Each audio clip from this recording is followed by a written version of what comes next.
Vamos fazer contato com o secretário-geral do Industrial Global Union, Walter Sanches. Bom dia, Walter.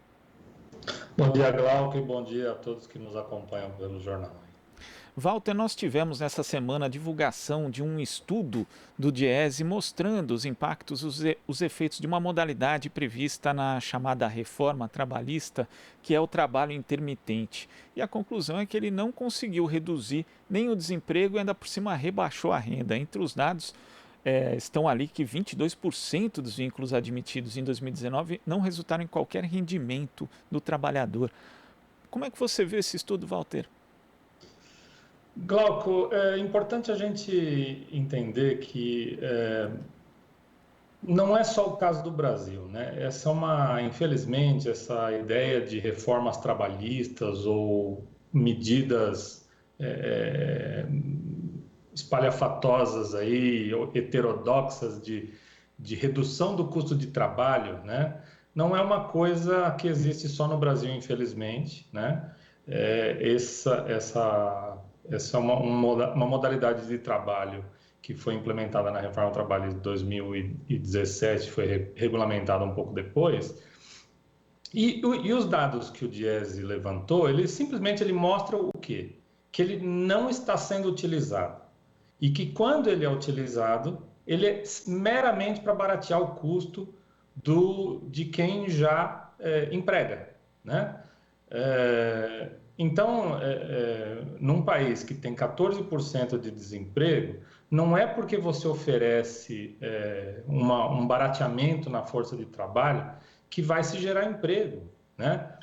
Eu, inclusive, tenho um conhecido que está procurando emprego na área de gastronomia e foi oferecido um emprego intermitente para ele, né? E ele estuda à noite, né? E ele deveria trabalhar 3 horas na hora do almoço e 3 horas na hora do jantar, com 3 horas de intervalo entre os dois períodos. Ou seja, nesses 3 horas de intervalo que ele não está sendo remunerado, ele não pode voltar para casa porque é muito longe e vai gastar mais vale transporte, e não pode ficar no emprego recebendo.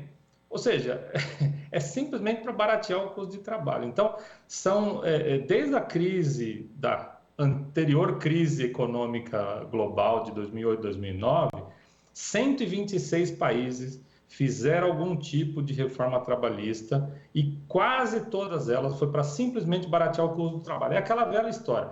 O país está com uma crise de desemprego, aí chega um iluminado em nome do capital e diz: olha, o problema é que o custo do trabalho é muito alto. E não é isso que vai gerar emprego.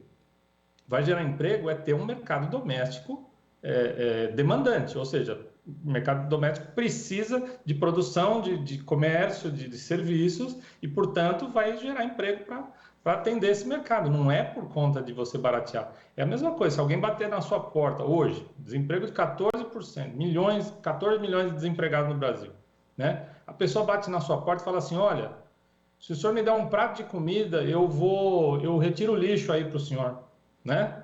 Aí você fala: gente, eu também estou desempregado, eu não posso te pagar para você levar, não posso te dar um prato de comida porque vai faltar para mim. Então, você percebe, não adianta, por mais que você barateie, não existe como você compensar. Fora o fato de que, assim, o professor Jorge Romano Schutt, meu amigo, falou agora há pouco sobre a questão dos investimentos.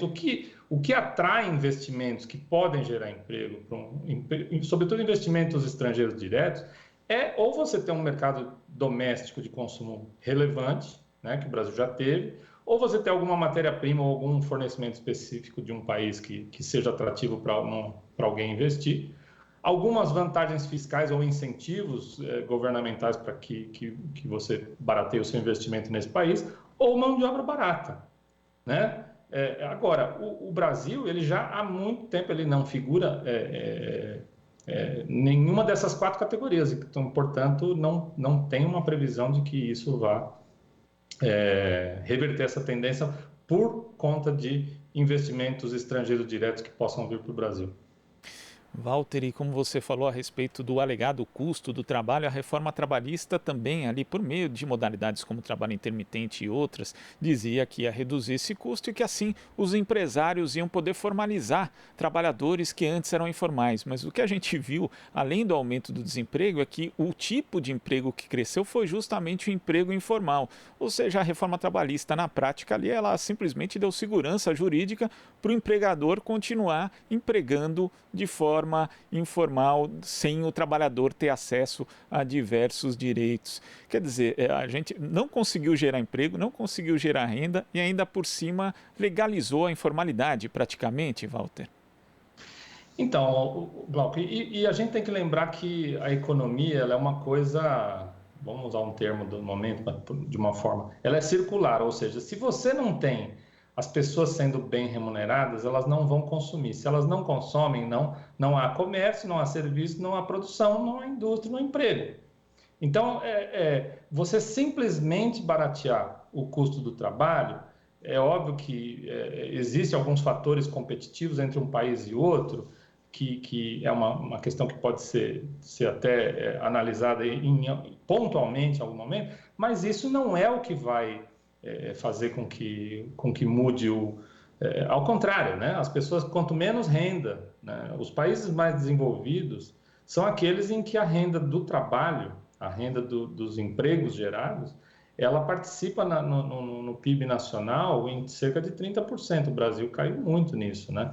Eu não tenho o dado exato, mas assim, caiu muito nessa questão. Agora, é importante dizer, Glauco, que ao mesmo tempo em que nós temos um aumento brutal do desemprego de 2017 para cá, ou seja, não gerou nada, como você falou, além de não gerar emprego, diminuiu a renda e, portanto, mergulha o país na recessão cada vez mais. Mas eu posso falar, um desses 126 países, depois da crise econômica de 2008 e 2009, que fizeram reformas trabalhistas positivas, foi o México. E o México é um caso interessante, por quê? O México ele fez a reforma trabalhista deles, que entrou em vigor em 1º de maio de 2019, vou falar alguns dos pontos só apenas, né? Ela criminalizou a questão da subcontratação ou a terceirização que é disfarçada, né? Ela colocou a questão da democracia dos estatutos sindicais, ou seja, porque lá existia muito o caso dos que a gente chama de sindicatos amarelos, ou contratos de proteção do capital, em que barateava artificialmente os custos do trabalho. E tem cláusulas muito fortes sobre não discriminação e não assédio de nenhuma forma, né? Então, veja só, o México, ele em 2019, ele bateu num nível de desemprego de 3,3%, que se manteve estável nos últimos anos. E agora, mesmo com a pandemia, e olha que o México, ele, em comparação com o Brasil, ele, apesar de ser o 13º do mundo em termos de casos de Covid, ele é o 4º em número de mortes, tem mais de 115 mil mortes no México. E agora o desemprego está em apenas 4,8%. Ou seja, o PIB tem se mantido num patamar de crescimento, inclusive em 2019, quando entrou a reforma trabalhista lá, de 3,45%. Ou seja, o fato de ter, inclusive o governo López Obrador, uma das primeiras medidas que ele fez foi dobrar o salário mínimo na região fronteiriça com os Estados Unidos, a região das maquilas, né? Onde os Estados Unidos mandava produção para lá, para o norte, para explorar a mão de obra barata e mandar de volta para os Estados Unidos. Dobrou o salário mínimo e, com tudo isso, o país continua crescendo, teve uma queda do PIB muito menor do que países comparáveis como o Brasil e aumentando a renda e os direitos dos trabalhadores. Quer dizer, com base nos dados do México e também do que aconteceu no Brasil e em outros países que adotaram suas reformas trabalhistas, a gente pode chegar à conclusão que a flexibilização desses direitos não beneficia a sociedade de uma forma geral. Falamos muito aí da postura anticientífica de alguns governos em relação à pandemia da Covid-19, mas tem que adotar também essa rigidez científica em relação a dados da economia e do trabalho como esses, né, Walter? Sim, com certeza. Posso citar um outro país que também rapidamente, um outro país que também fez uma reforma trabalhista progressista, por assim dizer, que foi o Vietnã. O Vietnã ele fez uma mini reforma trabalhista que basicamente dava conta de regulamentar as convenções básicas da OIT, né? Sobretudo a Convenção 98 da negociação coletiva. E uma das medidas que ele fez nessa mini reforma foi que o governo vê com bons olhos para compras governamentais aquelas empresas que se instalam ali e que têm altos índices de presença de sindicalização, de trabalhadores sindicalizados e com negociação coletiva. No setor têxtil, para você ter uma ideia, o Vietnã é um dos maiores salários do mundo.